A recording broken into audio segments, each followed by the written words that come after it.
Hey everyone, my name is Johnny and I'm a drummer living in Toronto, Canada. And today I just wanted to share a story with you all about my first experience going to a concert in the city of Toronto. So the year was 2001. I was 13 years old at the time. And growing up, I had always played hockey. This particular year, I happened to play on a hockey team with two guys that went to my elementary school. And on the team, kind of the three of us befriended another guy named Daniel, and the four of us were pretty tight. So one day I'd been out and I came home and my mom said that she got a call from Daniel's family on the team saying that his birthday was coming up and he wanted to go to a concert and wanted to know if I wanted to go as well. And being 13, I had bought my drum set, a year or two prior. I was excited and I said, yeah, I'd love to go. And I asked my mom, I said, so who's the band playing? And my mom couldn't remember the name and she was like, some band called the Backdoorsmen or the Outdoorsmen. I'm like, the Outdoorsmen? I couldn't figure it out. So I was all excited, and later that night I was just racking my brain being like, the Outdoorsmen, the Backdoorsmen. I'm like, Mom, you can't remember the name at all? And she's like, I'm sorry, I can't. So I kind of went to bed in a bit of suspense. The next day at school, on the yard before the morning bell rang, my other two buddies who were on the team said, hey, so are you coming to the Three Doors Down show? And I was like, Three Doors Down, that's who it was.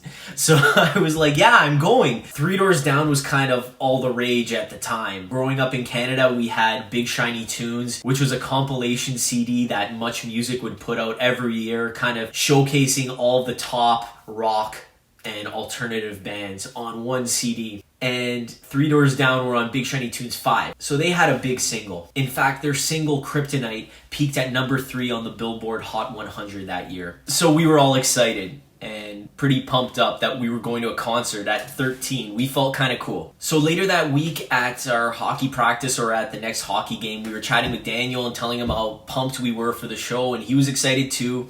He said, the show was happening on Sunday, March 11th.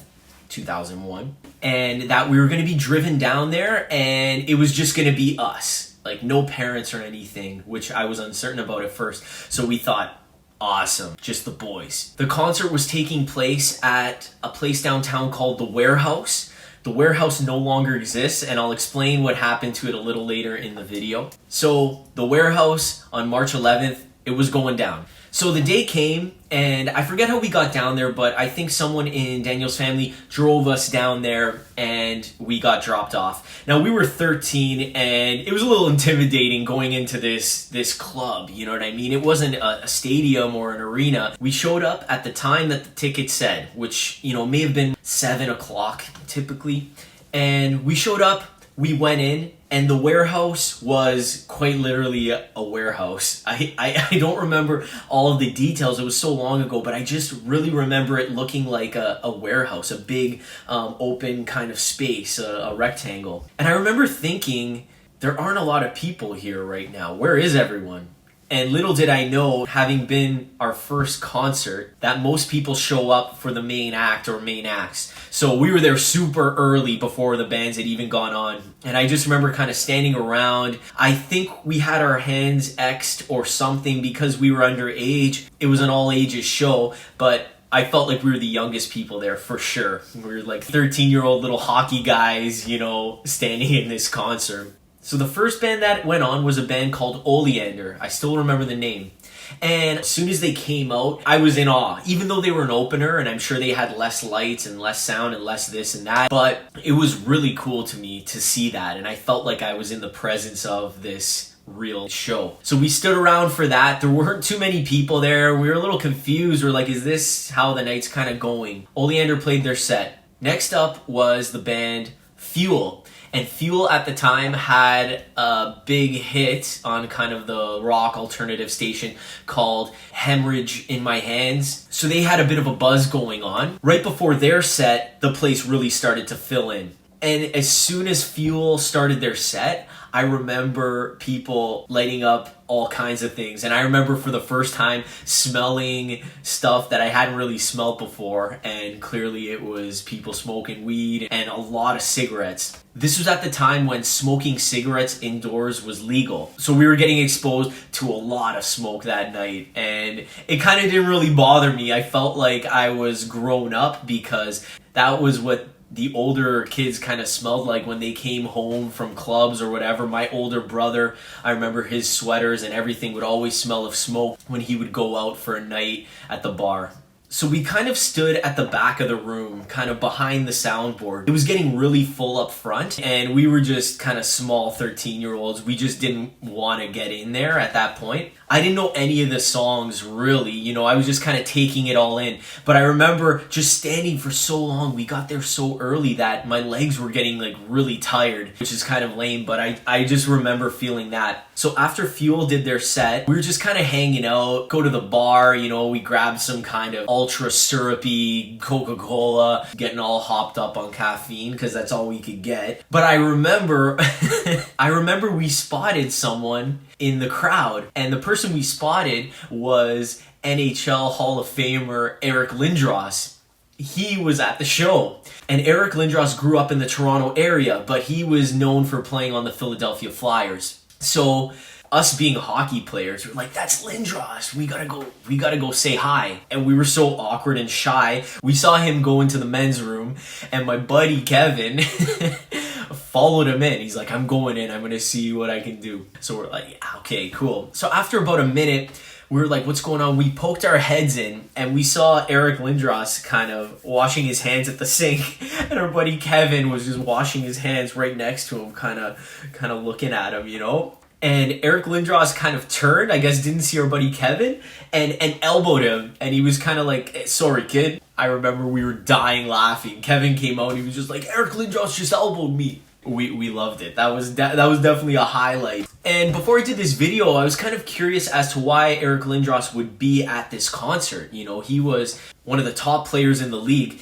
and it turns out that he sat that season out due to a few complications with a trade that he wanted to make happen from him to the Flyers to the Toronto Maple Leafs that didn't go through. And I don't know the full story, but he took the year off. So I guess he was back in Toronto and just wanted to catch this show. So finally, the main act was coming on, Three Doors Down. And the only song I knew by them was their big hit Kryptonite, which I was pumped.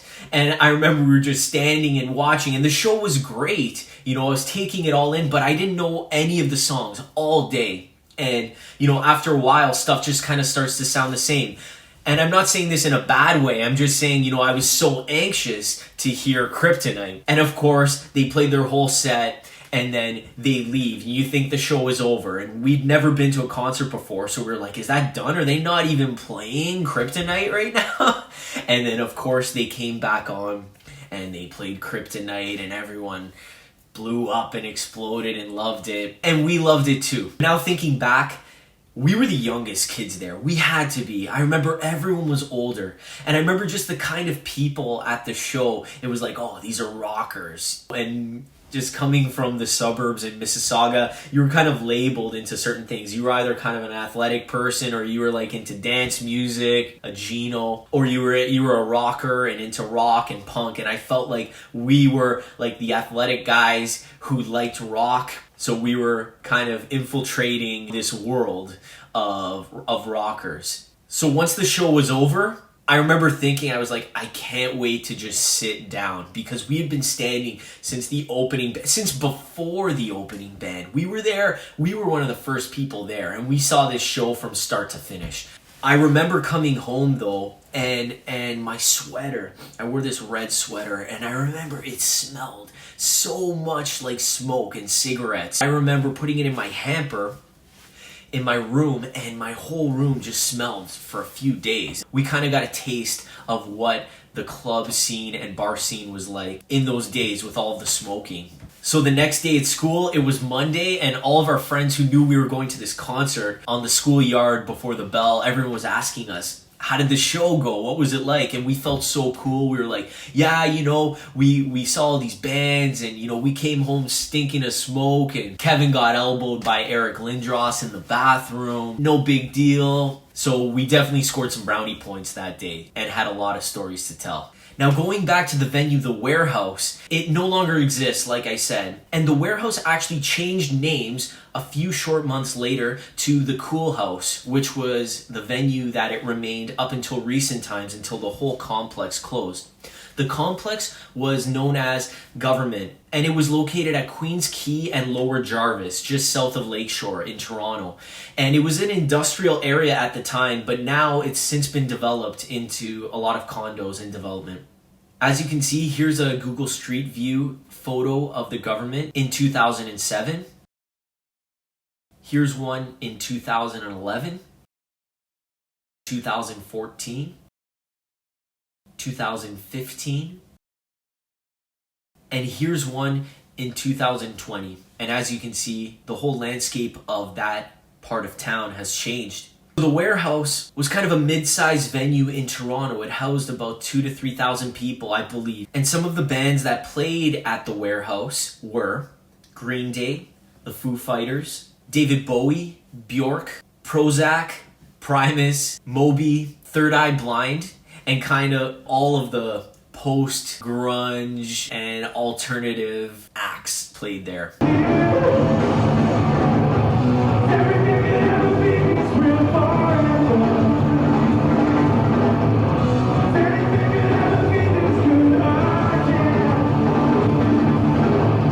I hope you got something out of this story, or maybe gave you some memories about your first concert experience. If you were at the Three Doors Down concert, I'd love to hear your take on what that concert was like. And if you have any memories about the Guvernment or the Warehouse, because it was so hard for me to find any information on the Warehouse, and I'm genuinely interested. So please comment below with your stories of maybe who you've seen there or what your experience was like. Thanks so much, and we'll see you next time. Bye.